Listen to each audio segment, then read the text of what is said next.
Olá, gente, tudo bem? Estamos aí de volta, então, com a nossa disciplina História da Filosofia Antiga. Hoje nós vamos começar a estudar, então, a filosofia pré-socrática, que será dividida, então, em duas partes, né? Essa videoaula e a tarefa. E depois nós teremos mais uma videoaula e mais uma tarefa, que aí vai abarcar os demais filósofos pré-socráticos, né? Que não vai dar para ver tudo em uma videoaula, porque tem bastante conteúdo. Como vocês vão notar hoje, né, vai ter bastante conteúdo. Então, prestem bastante atenção, né? A gente vai passar por vários autores aí, frisando os seus principais pensamentos, as suas principais doutrinas. E na semana que vem, então, também na outra semana, que a gente vai gravar a outra videoaula, nós, então, veremos os demais, né, os demais pré-socráticos. Eu sempre vou fazer isso com vocês, né, enquanto eu gravar as videoaulas. Vocês estão vendo aí já na frente de vocês os passos da aula de hoje, né? Uma pequena introdução, e aí vocês têm 5 tópicos, né, subdivididos, para que vocês também organizem epistemologicamente o cérebro de vocês, de onde nós vamos começar e para onde a gente vai. Bom, então, como introdução, é importante vocês prestarem atenção no termo filósofos pré-socráticos, né? Pré-Sócrates, né? Portanto, né, são filósofos que vieram antes de Sócrates. Mas aqui essa é uma definição talvez um pouco rasa, dizer só isso, né? Dizer que eles são filósofos que vieram antes de Sócrates, né? Porque talvez muito mais do que em relação à cronologia, né? Falar pré-socrático, é em relação ao objeto de estudo que se fala pré-socráticos. Quer dizer, os filósofos pré-socráticos têm um objeto de estudo diferente daquele que Sócrates inaugura, né? Que é um estudo, então, voltado para o homem, né? Os filósofos pré-socráticos ainda não estão com essa preocupação, estão aqui buscando, né, teorizar a natureza, buscar os princípios da natureza, né, e não ainda questionar o homem, né, ou questionar a própria existência. Então, por isso que é muito mais bem colocado o termo pré-socrático em relação ao objeto do estudo do que simplesmente dizer que são aqueles que vieram antes de Sócrates, certo? Porque, inclusive, há pré-socráticos que são contemporâneos a Sócrates e, inclusive, pós-Sócrates. Então, para vocês entenderem melhor, que é em relação ao objeto de estudo e não tanto em relação a simplesmente a questão cronológica. Então, nós vamos estudar hoje, vamos trabalhar com os filósofos naturalistas, né, principalmente a primeira escola, que foi essa escola milesiana, né, e esses filósofos estão sempre preocupados em buscar, né, na natureza a origem primeira, originária e fundamental, né, o entendimento do universo a partir, então, de uma visão natural, certo? É importante vocês lembrarem, vocês viram nos vídeos agora da tarefa, né, que havia sempre uma tentativa de explicar o mundo pelo viés mitológico, né? Então, o mito sempre teve essa tentativa de explicar como as coisas aconteciam.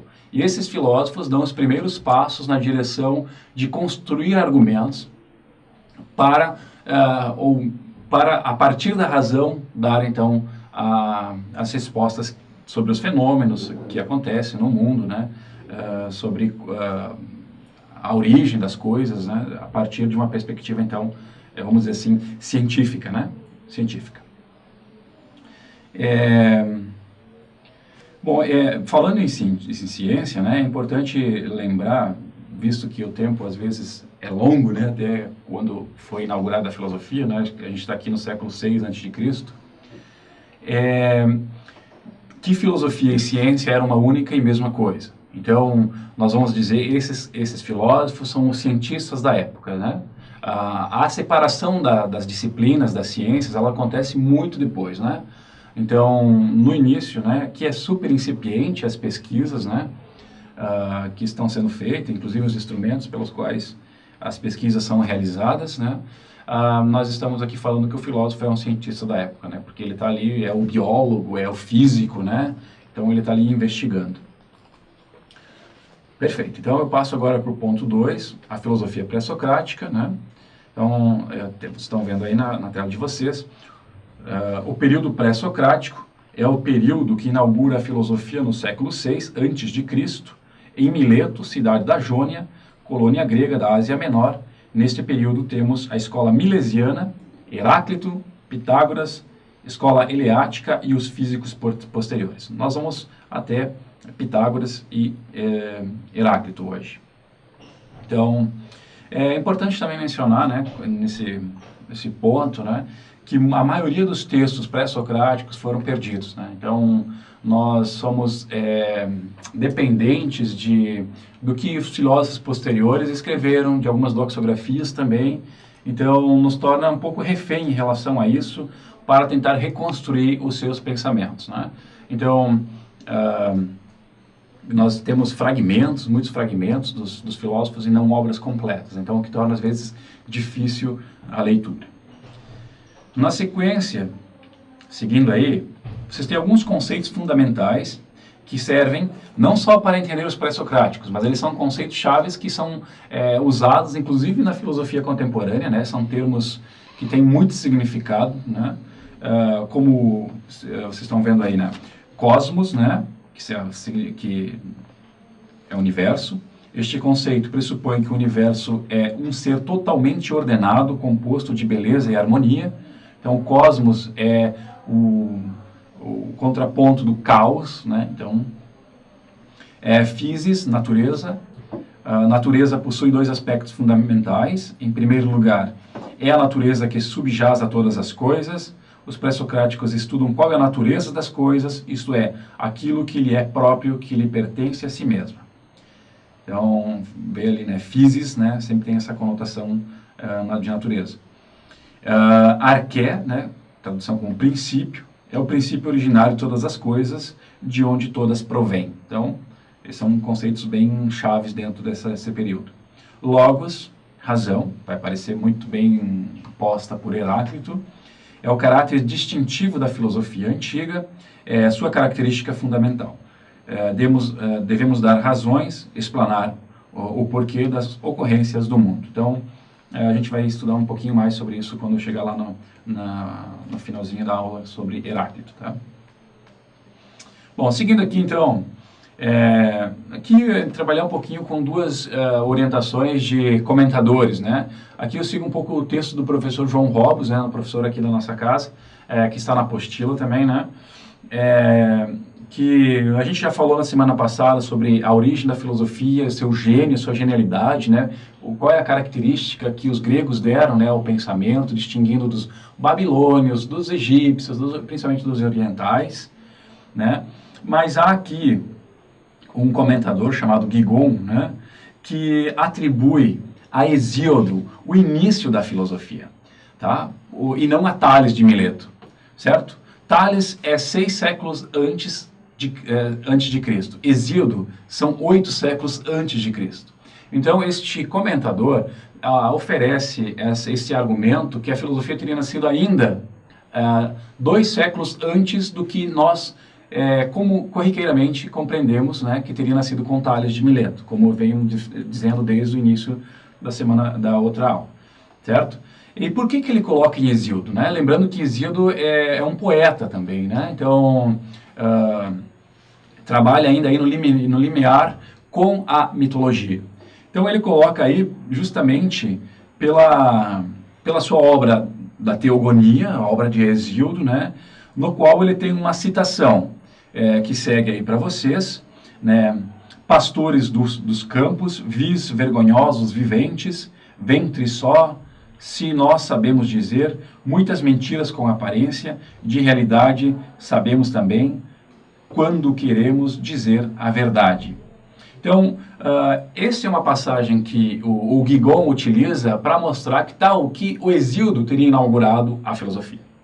Mas, porque ele está mostrando aqui uma ideia de aparência, por um lado, né, e por outro lado a verdade. Então, a verdade como objetivo final da filosofia, portanto, estaria aqui em Hesíodo já ao início da filosofia. Contudo, né, agora veio o contraponto de outro comentador, e esse é um comentador de peso, né, que é Jäger, né, então, uma obra famosíssima dele, né, a Paideia, então, que trata do pensamento grego. e ele está totalmente em desacordo que seja Hesíodo o início ou onde começou a filosofia, certo? Ele diz ainda que foram os milesianos, né, que começaram toda essa preocupação com os princípios fundamentais, que esses princípios fundamentais estariam na natureza. Tá? Então tem uma citação daí que eu faço aí, né? Os milesianos que fundamentam uma compreensão do mundo completamente nova, baseado na razão, não tendo qualquer relação de conteúdo com a tradição mítica ou qualquer outra tradição, pois seu ponto de partida são os taonta, ou as coisas, né, que existem e que estão dadas na experiência humana. E segue a próxima citação, né? Então, esta perspectiva é confirmada pela nova abordagem que os primeiros filósofos dão a respeito das cosmogonias, certo? Que representa essa ideia, né? Um estudo do cosmos, né? E as teogonias, né? Que seria essa busca de origem dos deuses. Então, o Jaeger defende essa ideia que são os milesianos, os precursores da filosofia, justamente por esse tipo de abordagens que eles dão, então, tanto a cosmologia quanto também a cosmogonia. Um exemplo deles, que ele vai, depois a gente vai ver um pouco mais, seria a cosmologia, ou a cosmogonia de Anaximandro, né? Onde ele vai mostrar nessa sua cosmogonia, né, a visão naturalista, né, cortando qualquer laço com a perspectiva mítica, algo que, para Jaeger, a teogonia guarda ainda a perspectiva mitológica, essa teogonia elaborada por Hesíodo, certo? Então, diferentemente, né, como eu citei anteriormente, Anaximandro traz, então, essa sua cosmogonia com traços, já uma cosmogonia filosófica, com traços naturalistas, né, que levam em considerações aspectos do mundo, né, como, por exemplo, a geração dos seres vivos e os fenômenos do mundo. Então, não é uma invenção da cabeça do autor, um olhar sobre o mundo, né? As cosmogonias de Hesíodo, e, se quiserem também, a de Homero, elas são mitológicas, né? Elas não estão muito preocupadas com que a sua narrativa tenha respingos numa realidade, né? São narrativas míticas, certo? Então, um dos traços, né, que o Jaeger traz, né, para mostrar ainda mais sobre isso, é que os milesianos, né, gostavam de especular, dessa perspectiva teorética, né? Eu já citei várias vezes na outra aula, e prestar atenção nisso, né, que os gregos começam a dar um valor muito forte a essa questão teorética, né? Tanto é que o bem supremo, que a gente vai chegar a estudar em Aristóteles, né, será a contemplação em última instância, né? A perspectiva do trabalho é uma perspectiva de escravos e não de um senhor, né, de um cidadão grego. Então, o trabalho, essa ideia de que trabalho traz valor ao ser humano é uma construção recente, né, da modernidade, né? O trabalho antes era feito por escravos, né? Nos outros períodos por vassalos, né? Por aquelas pessoas mais pobres, né? Então o trabalho foi que dignifica o ser humano, foi uma construção posterior. Então, seguindo essa perspectiva, Hesíodo não poderia ser dito como o pai da filosofia, né, essa perspectiva, no que eu venho dizendo, porque a cosmologia que ele elabora é mítica, né, diferentemente da que eu citei, né, de Anaximandro como um dos exemplos, né. Cito então ali mais uma passagem. Os primeiros filósofos foram chamados physicoi, né, físicos. Assim eram conhecidos pelo fato de estudarem a physis, né, a natureza. Um physicos deve se interessar por problemas gerais, problemas que se apresentam sob um aspecto mais filosófico. Como o universo começou, como se desenvolveu, qual é a sua constituição fundamental, seus elementos e seus princípios. Certo? Então essa é a preocupação que os milesianos tinham, né? E não era uma preocupação que, por exemplo, Hesíodo tinha. Então essa é uma preocupação da escola milesiana, certo? Por isso que é a escola naturalista também, né? Uma escola que está preocupada com encontrar as questões do mundo no mundo, e não mais numa construção mítica do mundo. Então, cito, temos então na filosofia pré-socrática o que Jonathan Barnes chamou The Art of Thinking, né, ou a arte de pensar, pois encontramos nos filósofos desse período um rigor racional absolutamente impressionante, certo? Então, essa é um rigorismo, né, que os milesianos começam, né, e é o começo de todo o pensamento ocidental, vamos dizer assim, né, é o início da ciência, né. Eles eram, como eu já mencionei, os cientistas da época, não havia outro tipo de ciência, né, eles observavam os fenômenos, né, tentavam explicá-los, entendê-los, né, de modo aberto, não ligado a dogmas, né, nem a poemas míticos. Então era uma leitura totalmente nova, né, e tudo isso conduzido com uma argumentação racional, né, pela razão. Então você não está mais construindo histórias, né, mas você está construindo argumentos baseados naquilo que se apresenta no mundo. Então a observação, né, vai começar a ser ser importante. Muitos dos argumentos que nós encontramos, né, para a explicação do mundo, né, como os comentadores colocam, que os milesianos trouxeram e que nós conhecemos hoje, são argumentos ruins, né, que não explicam nada, ou que não, mesmo na época não tinham muita relevância, mas isso talvez não seja o mais importante. Por quê? O mais importante e o que contava fundamentalmente é um novo método, né? O método do grego significa caminho. Então é um novo caminho que se começa a construir para se tentar, né, encontrar respostas mais concretas, plausíveis e dadas no mundo, e não fora do mundo, né?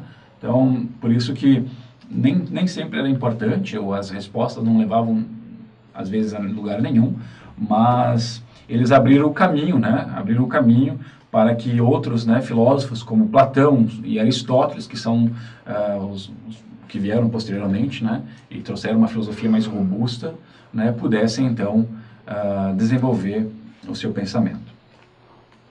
Perfeito. Então, seguindo aí para o tópico 3, o período cosmológico, né, o período naturalista, vocês estão vendo aí no slide, né, este período tem como característica básica a pergunta pela origem e natureza das coisas e do cosmos, e é onde nós temos os chamados pré-socráticos, né? Então aí é onde está os milesianos, que é os primeiros. Eu pus aí também a vocês, né, um chamariz, de atenção, para que vocês lembrem, né, da primeira aula que nós falamos, que esse é o primeiro período, né, tem os outros períodos que a gente vai trabalhar também, período antropológico, humanista, né, o período das grandes sínteses, período ético-epistemológico e o período transcendente ou religioso, né, para vocês relembrarem que são esses os períodos dos pré-socráticos. Bom, a escola milesiana, então, né, o que a gente pode dizer dela? Bom, ela é uma escola do século VI a.C., né, na colônia da Jônia, né, na Ásia Menor, né, precisamente na cidade de Mileto, que era uma cidade muito importante comercialmente, né. As cidades portuárias sempre tiveram, se a gente pensar em questões históricas, né, sempre foram fundamentais no desenvolvimento das ciências e das artes, né, porque era um lugar de encontro e troca de cultura, né? Então não é por acaso também que a filosofia nasceu numa cidade onde era um importante porto comercial, certo? Era uma cidade que disse aberta às diversas concepções, né? Aberta às pluralidade de ideias, e certamente aí os filósofos começaram a notar que diferentes povos traziam diferentes mitos, provavelmente, para explicar o mundo, né? E imagino, né, que essas pessoas começaram a ver que esses mitos não poderiam, né, cada um deles explicando a mesma coisa, mas no fundo não explicavam nada, pensaram então em encontrar alguma solução mais plausível, né, que então encontraram aí nesse novo método da filosofia teorética, né, inquirindo o mundo, né, para dar as respostas. Bom, a escola então milesiana tem aí a citação, né, a filosofia da escola de Mileto tem como característica fundamental a busca pelo princípio, a arqué, né, princípio de todas as coisas, do universo, ou seja, o que constitui todas as coisas, a natureza, a physis, que subjaz a todas as coisas. Além de Tales, o fundador da filosofia, dois outros compõem essa escola. São eles Anaximandro e Anaxímenes. Então, são esses os três representantes da escola milanesa. Desculpa, milesiana, né? Não é presta atenção, não é em Milão, é em Mileto, né? Então, sigo aqui com o primeiro deles, com Tales de Mileto. A tentativa aqui é mostrar um pouco do que eles pensaram, suas principais ideias, né, dentro dos fragmentos que eles nos deixaram. Vocês têm aí, então, Tales, né, leva até no seu sobrenome, o nome da cidade, né, Tales de Mileto. Então, Tales, como segue, teria aí também no século VI a.C., teria escrito uma obra chamada Periphysios, né, sobre a natureza, da qual nada nos chegou. A preocupação com a natureza e sua investigação sobre a mesma marcam sua filosofia, que expressa uma intensa curiosidade científica, né? Então, esse é um tópico, né? O próprio Tales, né, foi considerado por Platão, posteriormente, no livro do Protágoras, de Platão, como um dos 7 sábios da Grécia, né? Então, não é por nada que ele foi reconhecido por um dos maiores pensadores gregos, né, que é Platão. Alguma curiosidade sobre Tales, mas é uma curiosidade, mas mostra como ele era preocupado e atento às coisas da natureza, né? Disse que ele conseguiu prever um eclipse do Sol, né? Então, quer dizer, é uma pessoa que consegue prever isso, que o eclipse é uma pessoa que já está versada ou tentando entender a astronomia com alguma finalidade e não, como eu falei na outra videoaula, tentar utilizar a astronomia para fazer interpretações místicas, né, como faziam os babilônios à época.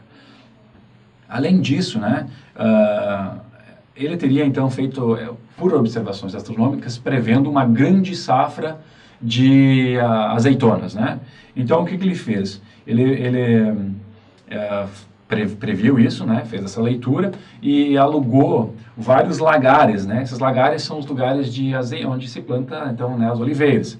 E o que aconteceu? É que realmente houve uma grande colheita e então ele sublocou os locais, né? E fez uma fortuna com isso. Então, usando também e mostrando, né, que a filosofia tem também no início ali tinha uma fonte de enriquecimento, ou podia ser uma fonte de enriquecimento quando bem utilizada, né, nessas questões. Então, estão vendo, né, que aqui o filósofo era um astrônomo, né, era um físico, né, e assim por diante. Então, cito. Bom, então, segundo Tales, né, lembrando, né, que esses autores eles estão buscando qual é o princípio primeiro que gerou todas as coisas. Vocês entenderam? Né? Como se buscassem uma divindade, né? Como eles não são cristãos, né? Porque eles estão antes de Cristo, eles estão buscando na natureza o princípio de onde todas as outras coisas iriam partir. Então, segundo Tales, é a água o princípio a partir do qual são formadas todas as coisas. A maior parte dos primeiros filósofos estimava que os princípios de todas as coisas se reduziam aos princípios materiais, e é a partir do que são constituídas todas as coisas. O termo primeiro de sua geração e o termo final de sua corrupção, enquanto a substância, né, o princípio, permanece, mudando somente seus estados. É isso que eles tomaram por elemento e princípio das coisas. Também estimam que nada se cria ou se destrói, já que esta natureza é conservada para sempre. Então, veja bem, né? Então, eles estão dizendo que a substância primeira, né, o princípio primeiro, que no caso do Tales é a água, ele vai dizer que ela só se modifica e cria as outras coisas no mundo, né, até a sua corrupção e volta a ser o que ela é. Então, vocês, assim, pensando em Jesus, como é que pode, né, dizer que a água é o princípio de tudo? Mas lembre, né, que esses caras estão fazendo algo inovador, né, como se nunca, algo que não se fez na história ainda, né, nunca se fez na história, certo? Então, por isso que eles estão tentando encontrar ali, né, nos elementos da natureza, qual seria o elemento da onde veio todas as coisas. Então, para Tales de Mileto, a água seria, então, esse princípio. Eu parto aqui para o segundo representante da escola de Mileto, o 3.1.2, que é Anaximandro de Mileto, também. Então, ele tem, talvez, né, possa ser dito que seja o representante mais importante dessa escola. Também teria escrito um livro chamado Perifisiós, sobre natureza, né, da qual, né, restou alguns fragmentos para essa interpretação, né. Ele manifestou o mesmo interesse científico, né, de seus companheiros de Mileto, né, assim como o Tales e o Anaxímenes, e ele chegou a afirmar que a Terra era uma esférica, né. Então, pensem bem, né, a gente está 6 séculos antes de Cristo, 5 séculos, 6, e o cara já está afirmando que a própria Terra é esférica, né? E que ela ocuparia o centro do universo. Essa é ainda uma visão não geocêntrica, né? Desculpe, é uma visão geocêntrica, né? E não heliocêntrica, né? Que foi a visão que a visão geocêntrica dizia que a Terra era o centro do universo, que ficou aí até o século 17. Depois veio a visão heliocêntrica mostrando que a Terra não é o centro do universo, né? Que ela só é um simples planeta no sistema, né? Que é um sistema pequeno comparado com os demais. Mas isso foi um longo processo, né? Que a gente passou, né? Passou por várias revoluções, pela Revolução Científica do século XVII para chegar até essa afirmação. Mas nós temos aqui um rapaz lá que está sem instrumentos afirmando já algumas verdades. Tem um argumento bem pitoresco, né, que o Anaximandro desenvolve ou afirma, né, que o homem teria sido engendrado por um peixe, né, com quem o homem parecia no início. Então, tem essas coisas também, né, que a gente olhando a partir da nossa perspectiva atual, a gente vai dizer, que argumento mais ingênuo, né, mas tinha toda uma perspectiva, né. No slide vocês veem ali, né, ao contrário do Tales, né, o Anaximandro não apresenta um elemento material específico como o princípio de todas as coisas. Para Anaximandro, o princípio primeiro de todas as coisas é o que ele chama de o apeiron, né, que seria o ilimitado. Tá? Então, não é um elemento físico como falou Tales. Tales falou que a água, né, ou defendeu que a água era o princípio primeiro que gerava todas as outras coisas. Aqui, o Anaximandro está dizendo que o apeiron, que não é um elemento físico, né, mas é o que ele chama de ilimitado, né, seria o elemento principal, da onde todas as outras coisas viriam. Né. Este apeiron seria então o princípio, ele seria único, né, ele seria uno, não seria dividido, né, ele seria movido e ilimitado, certo? Então, deste apeiron apareceria ou surgiria todas as outras coisas, certo? É como se fosse, vamos botar aqui bem entre aspas, né? Porque seria um Deus da onde surgiria todas as outras coisas. Né?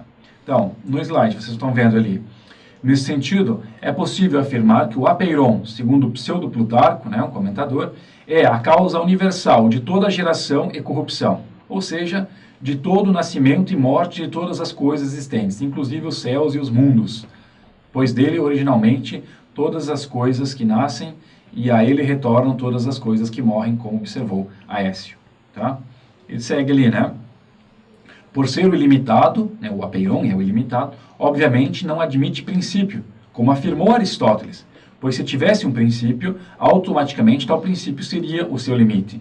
Então, o ilimitado é ilimitado. Ele não tem princípio e não tem fim, porque ele é ilimitado. Né? É uma compreensão já, digamos assim, metafísica, né? Que está além da física, porque não é um elemento físico, certo? Que é o objeto, o Deus, né? A entidade da onde todas as coisas provêm, né? E da onde todas as coisas voltam. Bom, então, ele não está também sujeito à corrupção, né? Que a corrupção quer dizer, ele não esvanece, né? Ele é ilimitado, uno, e portanto está sempre aí. E ele é divino, né? Imortal e perecível. Imperecível, para ficar mais claro, né? E mais enfático. Então, antes de surgirem, no slide, as coisas existentes, havia uma massa indiferenciada, o apeiron, do qual os contrários separaram-se. Após sua separação do seio do ilimitado, cada contrário tentou sobrepor-se no outro, desequilibrando a harmonia existente entre eles. Parece que temos dois motivos para a expiação pela injustiça realizada.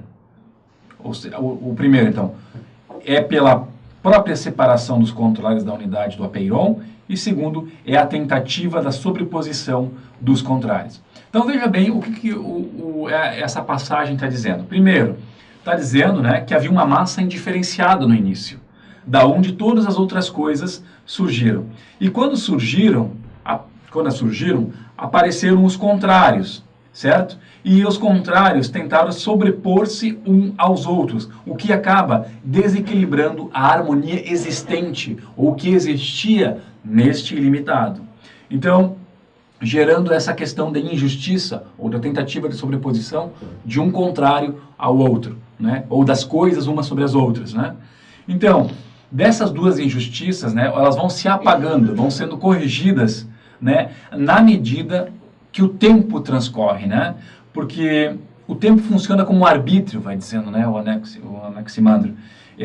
Quando, então, essas coisas acabam se corrompendo, né, e voltando para a unidade, né, ou voltando para o seio do ilimitado, certo? Então, essa injustiça seria corrigida quando os contrários, as coisas, voltariam para o seio do apeiron, porque todas as coisas provêm dele e voltam necessariamente para ele. Significa, em outras palavras, que as coisas não teriam liberdade para escolher ou não voltar para essa massa que é o apeiron, né? Ou essa divindade, esse elemento, né? Aqui a gente pode transitar com esses conceitos. Beleza. Então essa é a ideia do Anaximandro, né? Por isso que ele ficou talvez um dos maiores representantes da escola de Mileto, né? Por essa sua abordagem sobre o apeiron. Muito bem, então vamos adiante. Vamos ver então Anaxímenes de Mileto. Próximo. Então, Anaxímenes, como está ali, foi um filósofo da natureza, sucessor de Anaximandro, mas que pressupõe não um avanço à acurada racionalidade do mesmo, porém, um retorno à preocupação original de Tales em estabelecer um único elemento como o princípio de todas as coisas. Ele escreveu uma obra, também, né, Periphyseos, sobre a natureza, da qual não sobraram fragmentos. Bom, conforme, então, Anaxímenes, né, diferente de Tales, que colocou o princípio primeiro de todas as coisas, como a água, diferentemente de Anaximandro, né, que colocou o apeiron, como o ilimitado, né, como o princípio de todas as coisas, o Anaxímenes vai trazer, então, o princípio primeiro de todas as coisas, vai voltar, como eu disse, né, a uma perspectiva próxima a Tales, e vai colocar o ar como a fonte de todas as coisas, o princípio primeiro. A arqué, se vocês quiserem, né, o termo que a gente viu lá na frente.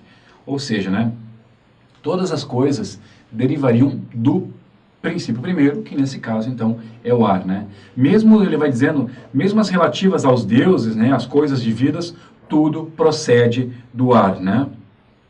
Então, ali tem uma passagemzinha que eu coloquei.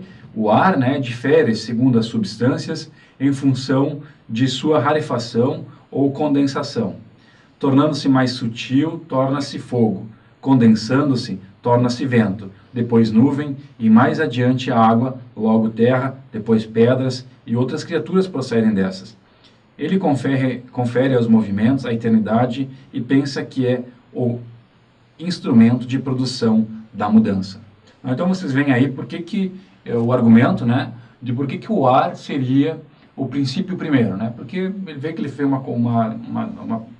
um processo lógico, né, ele condensa, né, ele rarefaz, daí surge a água, daí surge o fogo, daí surge a terra e assim por diante, tá? Então, ali mais uma passagemzinha. O ar é o princípio da totalidade das coisas e é ilimitado em grandeza, mas definido pelas quantidades que ele reveste. Todas as coisas são engendradas, ou geradas, se quiserem, segundo uma certa condensação do ar, ou, ao contrário, uma rarefação. O movimento existe desde toda a eternidade. Nós estamos vendo, né, ele está dando as explicações de por que que o ar é, então, escolhido como este elemento, esta arqué, né, o elemento primeiro. E aí, né, e o ar, né, que em última instância seria essa divindade, né, este Deus, né, seria infinito e dele seriam geradas todas as coisas e procederiam todas as coisas finitas, né? Então essa questão de o infinito gerar o finito sempre foi um problema, né? Ou ainda é um problema depois também na Idade Moderna, vocês vão estudar bem, que como é que pode do infinito proceder ao finito, né?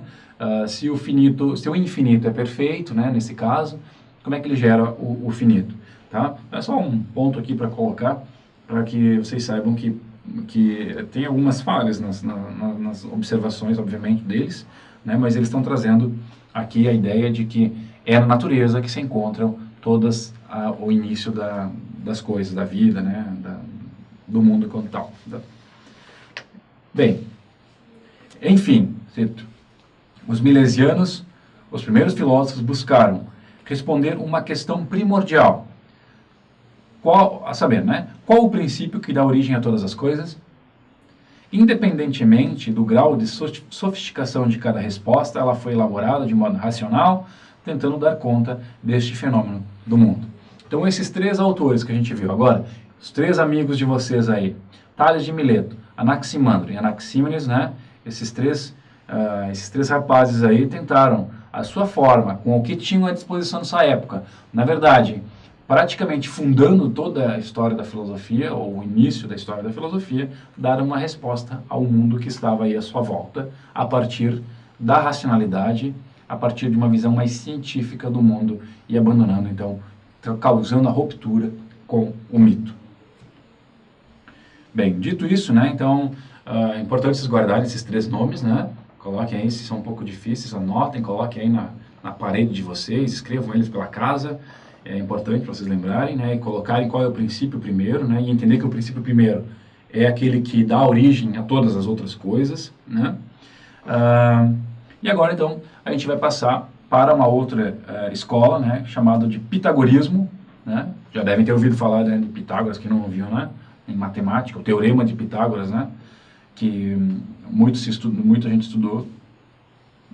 Então, a gente vai falar em pitagorismo, né, pela dificuldade, né, que nós temos para atribuir a Pitágoras de Samos, né, que é talvez o fundador, né, dessa escola, né, e a seus discípulos, né, porque em torno da figura de Pitágoras, né, nós temos uma áurea de mistério, né, um caráter um tanto lendário, até divino a gente pode dizer, né, o que às vezes impossibilita, né,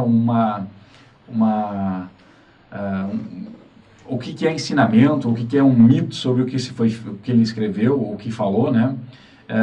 Mas aqui a gente vai tentar, então, mostrar, fazendo uma diferenciação entre uma perspectiva mais mítica, né? Que a gente vai ver mítica religiosa, e depois uma perspectiva mais filosófica, científica. Então, por isso que a gente vai chamar de pitagorismo aqui, esse tópico, né? Bom, os seguidores eram divididos em duas categorias para Pitágoras, né? Então, como está posto ali, os acusmáticos, né, os que escutavam, e os matemáticos, os verdadeiros iniciados, conforme Jâmblico, né, a quem teria impingido a lei do silêncio para os seus ensinamentos. E além disso, né, desses dois tipos de seguidores, nós também, como segue aí, apresenta duas vertentes, né? Então, como eu já falei, que é o seu caráter de seita mais religiosa, provavelmente seguindo o modelo dos cultos dos mistérios, né? Mais especificamente o orfismo, né? Com seus preceitos místicos religiosos, e a segunda corrente, né? Que é uma contribuição especialmente filosófica, né? Para vocês não lembrarem do que é o orfismo, né? A gente falou na primeira aula, o orfismo trabalhava com a questão da transmigração da alma, e da dualidade de corpo e alma, né? Bom, qual que é a diferença importante? O que a gente pode marcar como uma diferença entre a escola dos milesianos, né, com relação a Pitágoras, né? Não só geográfica a diferença deles, né? Nós estávamos lá em Mileto, lá na Ásia Menor, e Samos, né, o Pitágoras está lá na Magna Grécia, o que era na época, o que é hoje, né, a Itália. Então, estavam longe, né, em termos geográficos, né. A preocupação, né, de Pitágoras, né, uma das principais preocupações de Pitágoras é em relação aos números, certo? Mas não é tão forte de compreender os números como um princípio primeiro de todas as coisas. Pelo contrário, né, eu vou explicar melhor quando eu chegar na vertente filosófica. Os números seriam a perspectiva pelas quais todas as coisas do mundo poderiam ser lidas. Certo? Então é bem diferente uma coisa da outra.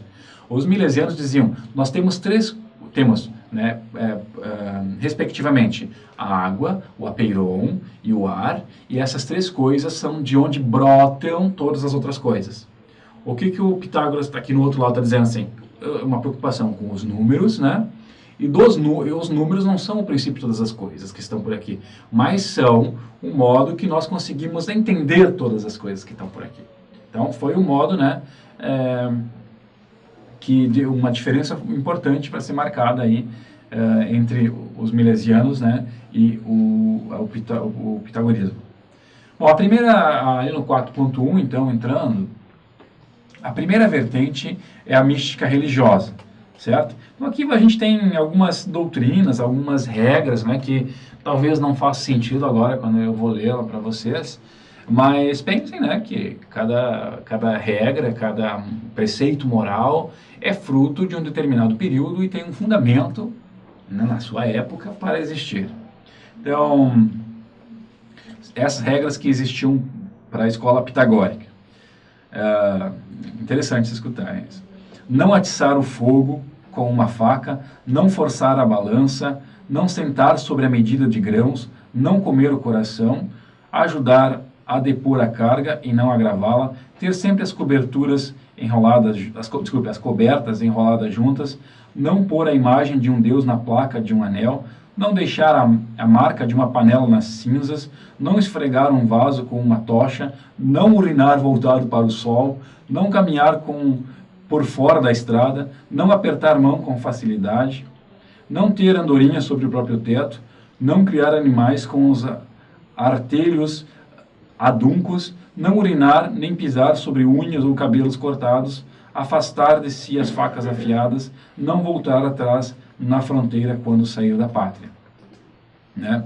Além disso, né, Pitágoras, ainda continuando, né, prescrevia a abstinência de favas porque provocavam flatulências. Né? Então, é até engraçado às vezes isso, mas para nós, olhando isso, é engraçado, mas tinha todo um sentido dentro da escola. Né?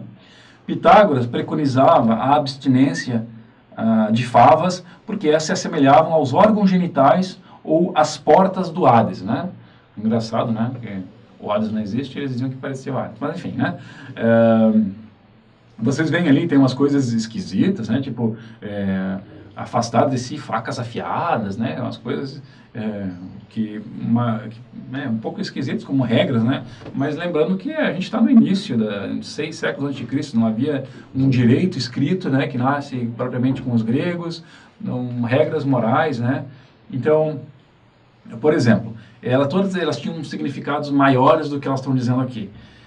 Por exemplo, o preceito de não atiçar o fogo com a faca, já que isso expressaria não se deve provocar a ira ou orgulho ferido dos poderosos. Né? Então, tem um sentido muito forte dentro da escola. Né? Ou mesmo, não forçar a balança, não atentar contra a equidade. Não forçar a balança significa não atentar contra a equidade e a justiça.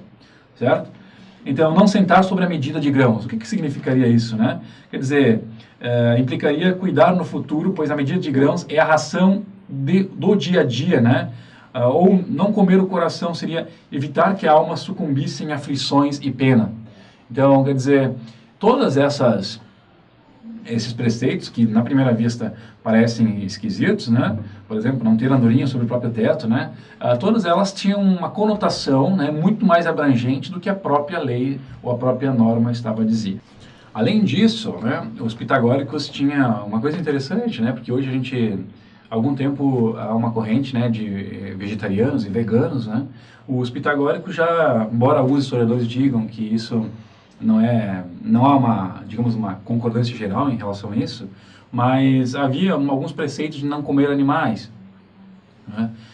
justamente porque eles acreditavam nessa crença do orfismo, né, da transmigração da alma, e a alma, então, quer dizer, ela transmigrava tanto para, quer dizer, engendrava-se tanto no homem como nos animais. Então, né, tu poderia ter morrido e depois voltar na pele de um animal, etc, etc. Ainda há religiões que acreditam nisso e por isso não comem vacas ou outros animais, né? Mas eles tinham então aqui um motivo religioso, né, forte para não então, ingerir os animais. Então essa é a parte mais, a vertente mítica religiosa do pitagorismo, né, com bastante regras, né? E então falar um pouco sobre a vertente filosófica científica, né? Então eu cito aí uma passagem do Diógenes Laércio, que diz: do ponto de vista filosófico-científico, propriamente dito, Pitágoras aperfeiçoou a geometria descobrindo os princípios por um exame dos teoremas, a partir de um método não empírico, mas puramente intelectual. É ele, precisamente, quem descobriu a teoria das proporções e a existência de uma estrutura das formas do universo, tendo se dedicado mais detidamente aos aspectos aritméticos dessa última, tendo sido o descobridor de que, em um triângulo retângulo, o quadrado da hipotenusa é igual à soma dos quadrados catetos, né? Ou o conhecido Teorema de Pitágoras, né? Esse vocês conhecem bem, né? Quem não conhece bem, né? Quem não teve problema com ele, né? Tá.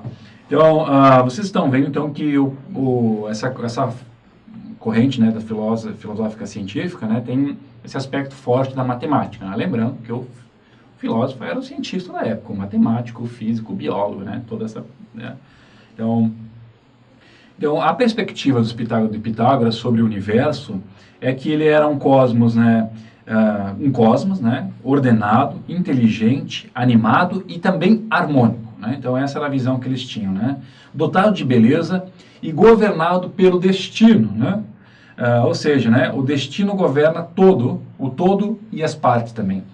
Então é engraçado, né, porque o destino, fundamentalmente, é uma ideia ainda forte, né, da mítica, né, de que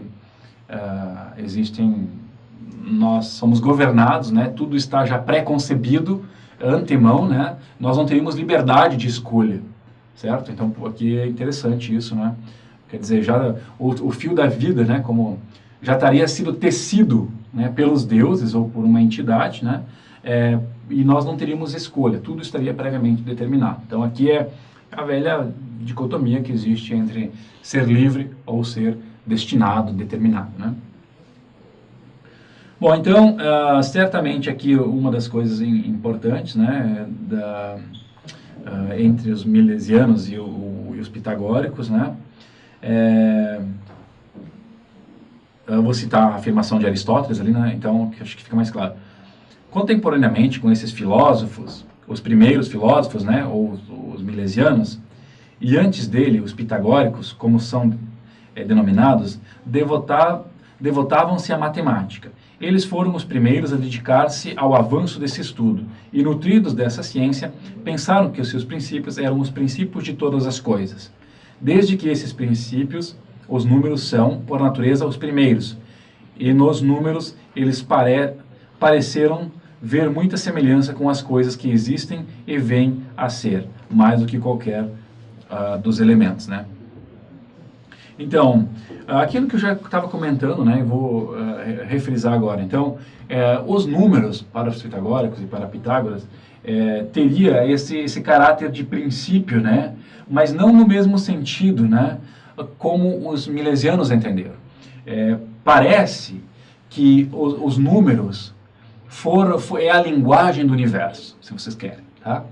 Significa dizer, não são dos números que todas as coisas brotam, mas a partir dos números é possível ler o cosmos, né? Todas as coisas podem ser expressas numericamente. É engraçado porque agora me veio à mente, né, uma das frases do Galileu, né, quando lá na Revolução do século XVII, né, afirma que a natureza é um livro e esse livro está dado em formas numéricas, matemáticas, né? Então vejam só, a gente está aqui há 5 séculos antes de Cristo, né? E muitas coisas eles já estavam se dando conta e depois só posteriormente foram desenvolvidas mais, né? Claro que aqui a gente tem todo todo um outro contexto de filosofia, né, filosofia escolástica, né, a questão da religião, aí entrando e se intrometendo também. Bom, então, mais uma citação ali da metafísica do Aristóteles.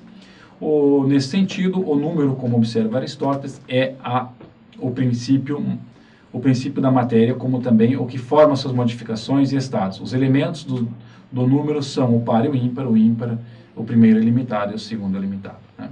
Então,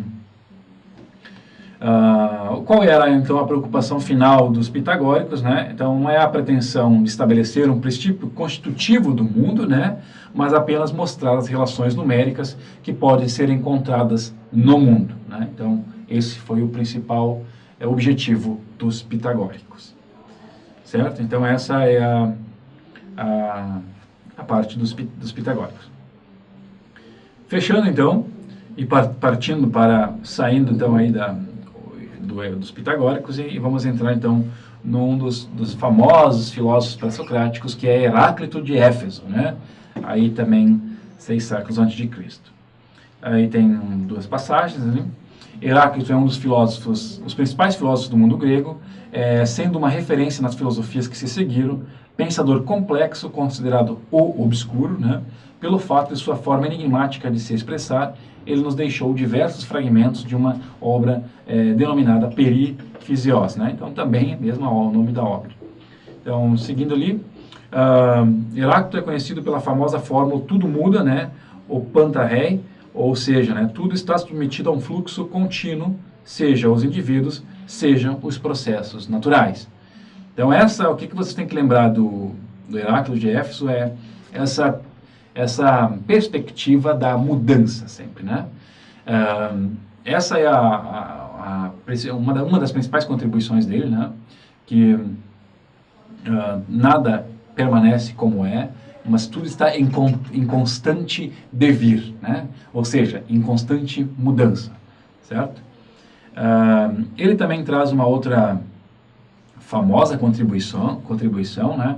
Ele diz que no interior da ideia toda, né, de que tudo muda, tudo se modifica, né, está a existência do Logos, de uma razão, né, que ela ordenaria toda a estrutura do mundo, né, e que normalmente não é escutada e também não é percebida pelas pessoas comuns, certo? Então vamos lá de novo. Ele defende que tudo se modifica, né? Nada permanece igual, mas que por baixo dessa estrutura de mudança, né, sorrateiramente, teria um logos, uma razão, né? E que nem todo mundo se dá conta disso, porque nem todo mundo se questiona sobre isso, né?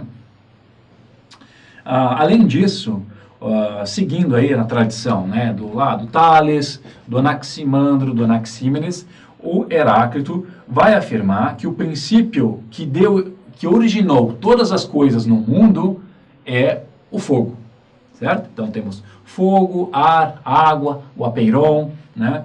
Então, e que aí, né, também traz essa vertente naturalista, né, que aproxima Heráclito das intenções dos milesianos, né? Ou seja, em tentar mostrar da onde as coisas do mundo surgiram, certo? Então, uns também falam que ele ter escolhido o fogo como o elemento de o arqué, né, esse princípio primeiro, teria sido por fato de o fogo tem essa característica de mudança, né? Quando você o vê a forma, ele já não é mais aquela forma porque ele já é outra. Ou ele também tem a característica de transformar as coisas, né? Quando você bota fogo em alguma coisa, toca fogo em alguma coisa, né? Ela pega fogo, né? Quando vocês vão acender a churrasqueira lá, fazer um belo churrasco, né? Ou fazer qualquer outra coisa, o fogo, né? Tá ali, mas não tá, você não capta, ele transforma, ele muda, né? Ele faz a água evaporar e assim por diante. Então, por isso também teria sido a escolha do fogo, né? Então, segue ali, né? O fogo, o princípio primeiro de todas as coisas. Então, 5.1. Bom, tem uma passagem. É verdade que alguns fragmentos nos levam à compreensão da pertença de Heráclito ao ambiente intelectual milesiano, né? Na vida e doutrina dos filósofos ilustres, Diógenes Laércio relata que o nosso filósofo afirmava que tudo se forma do fogo e a ele retorna, porque o fogo é o elemento primordial, sendo que todas as outras coisas existentes não passariam de mutações do fogo. O próprio cosmos seria fruto do fogo, retornando a ele quando perecer durante a conflagração, o embrasamento universal. Então, tá aí, porque, né, essa é a ideia do fogo como princípio primeiro, né, como ele, da onde modificaria todas as outras coisas, né, e aí eu passo ali a outra passagem importante, né, o Heráclito de Éfeso considerava, o mundo como uno, movido e ilimitado, mas faziam do fogo o princípio, e do fogo faziam nascer as outras coisas existentes, por condensação e rarefação, e se dissolver novamente no fogo, na medida em que ele é a única natureza servindo de substrato, né? Heráclito, com efeito, declara que todas as coisas são conversões do fogo. Então veja bem, essa questão da condensação e rarefação é que a gente já viu ela, né, presente lá em Anaximandro, né, como onde ele coloca o ar como o início o princípio primeiro. Então, vocês têm aqui em Heráclito uma outra perspectiva, né, que aproxima das perspectivas milesianas, né? Mas, obviamente, né, que o que desaproxima ele é afirmar que, sendo o fogo o início de todas as coisas, né, que criou todas as coisas, e sendo o mundo composto, né, e neste mundo tudo se modifica, tudo está em constante devir, mas por baixo disso tudo, então, estaria essa ideia de logos, uma razão, né, quer dizer, tudo modifica-se, mas tem aí uma razão acontecendo, né? Quer dizer, está por baixo disso tudo, né?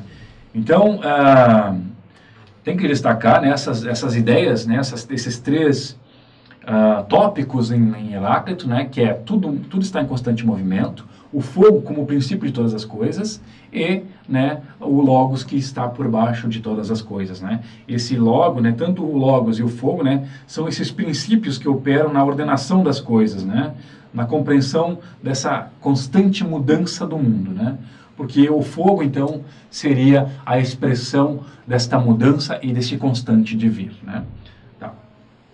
Então, passo agora para um último tópico, né? Já estão, não fique cansado, acorda, né? Você está dormindo já. Então, vamos lá. O último tópico que eu gostaria de trabalhar com vocês é o logos, a questão do logos, né? Então, pus uma passagem para vocês. Segundo Heráclito, né, a sabedoria verdadeira consiste em tão somente uma coisa, a compreensão da razão que governa todas as coisas, né? A razão está em maiúsculo porque é logos. Ora, a razão é o próprio critério de verdade, não a razão ordinária, mas a razão que a tudo governa, a razão comum, a razão divina, pois parece evidente que o que nos abarca é inteligente e dotado de razão, pois é pela participação dos indivíduos nesta razão comum e divina que os torna racionais, o que não acontece àqueles que desconhecem o que ocorre no mundo, que não escutam ou escutam de modo deficiente, pois não o reconhecem. Algumas coisas aqui dessa passagem, né? Primeiro, está dizendo que este logos, né, é uma razão que tudo governa, né, e que é uma razão divina, certo? Olha, é sempre forte, né? Então, sempre tem esse aspecto divino quando eles trazem, todos eles nós vimos, né, desde o início lá com Tales, né, esse princípio primeiro tem uma perspectiva divina. E agora ele traz esse novo elemento que só conhece este logos, que perpassa aqueles que estão, né, ou que escutam ele, certo? Então, que, no fundo, a sabedoria seria ouvir o logos, né? Então, e os indivíduos que não escutam o logos, né? Então, não iriam verificar, e não conseguem verificar, né? Ou não conseguem entrar em conformidade com ele, né? Nessa racionalidade divina que perpassa a natureza, mesmo com todas as mudanças, né? E não conseguem perceber, né, a coerência que existe no mundo natural, certo? O Heráclito está olhando e vê que tudo na natureza está harmônico. Façam isso, olhem, ela é harmônica, exceto quando os humanos interferem, né? Que aí deixa de ser harmônico. Mas ele está olhando e vê que existe uma razão ali. E ele está dizendo, basta vocês, e a sabedoria constituiria isso, né? Olhar e ver que há um logos nessa beleza toda que está posta aí. Então ele chama de surdos, né? Muita gente está surdo, né? Em relação a este logos aí. Então, Tem mais uma passagemzinha aí para vocês, né? O Logos desempenha também uma função não apenas no que tange aos indivíduos, mas também ao processo físico do universo. Processo que está submetido a algo fundamental na filosofia de Heráclito, a ideia de que nada permanece, mas que tudo muda constantemente, ou seja, que o mundo físico está submetido a um constante devir. Então, quer dizer, além dessa perspectiva individual, né, de que nós temos, que a sabedoria consiste em ouvir o Logos, né, este Logos também está aí, né, por trás da ideia de que nada permanece e tudo está em constante devir na natureza. Então, quando o Platão, no Crátilo, né, na obra O Crátilo, usa uma passagem de Heráclito dizendo o seguinte, eu vou, nas minhas palavras, dizer a vocês. Ele diz, não se pode tomar banho 2 vezes no mesmo rio. Isso é clássico de Heráclito. O que o Heráclito está trazendo aqui para nós? Ele está dizendo assim, você pode, inclusive, entrar no mesmo ponto, né? No mesmo ponto geográfico que tu entrou, né? E minutos depois, que não vai ter o mesmo banho no mesmo rio. Jamais se toma banho 2 vezes no mesmo rio. Por quê? Porque tudo está em constante movimento. Está em constante movimento a identidade tua e minha, né? E está em constante movimento a natureza que nos circunda. Então, jamais se pode ter a mesma experiência no mesmo lugar. Por isso, não se toma banho 2 vezes no mesmo rio. Então, tudo está em constante movimento, né? E mutação, né? Então, por isso que tanto a nossa natureza, ou a nossa identidade, né? Isso, né? A gente sai de manhã para trabalhar, tem várias experiências durante o dia, quando chegamos em casa à noite, já não somos mais a mesma pessoa de manhã, né? Então, nós somos diferentes, modifica. Assim como o entorno, porque a natureza está em constante movimento, certo? Então, essas são essas são as 3 tópicos do Heráclito, né? Começando, né, primeiro com a ideia de que o fogo é a origem de todas as coisas. Em seguida, nós temos, né, essa ideia de que há um Logos na natureza. E, em terceiro lugar, tudo está em constante movimento, tanto a natureza quanto nós, seres humanos. Então, gente, bastante conteúdo, né? Olhem devagar, de novo, voltem, né? Tentem entender. E aí depois também vai ter uma tarefa para ajudar a fixar alguns dos conteúdos aí, certo? Então tá, bom estudo para vocês, tá? E de novo, né? Vamos sentar e vamos ler, vamos escutar e vamos mandar ver.